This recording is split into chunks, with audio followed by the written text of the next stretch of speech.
Hello and welcome to my week 4 presentation. Today I'm demonstrating an enzyme-substrate reaction using pineapple and gelatin. This experiment shows how enzymes can break down proteins and how heat can affect enzyme activity.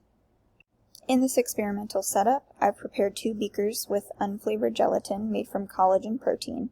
I also have 2 slices of pineapple, 1 fresh and 1 boiled for 15 minutes. Boiling changes the enzyme in pineapple so it no longer works.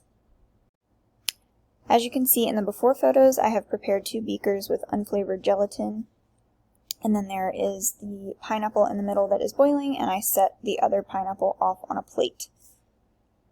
And here are some of my during photos. I'm placing the fresh pineapple slice in one of the beakers and the boiled pineapple slice in the other beaker. Both are at room temperature after being frozen, so we can fairly compare the results. After 15 minutes, you'll notice the gelatin under the fresh pineapple begins to sort of break down. The gelatin under the boiled pineapple stays firm. And here are the after photos. So fresh pineapple contains an enzyme called bromelain, which breaks down peptide bonds in the gelatin's collagen protein.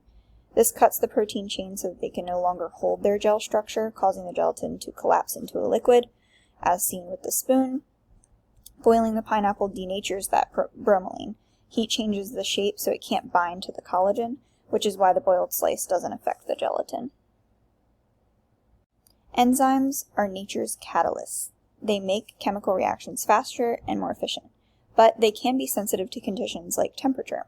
This pineapple gelatin test is a fun, simple way to see that enzyme activity in real action. Thank you.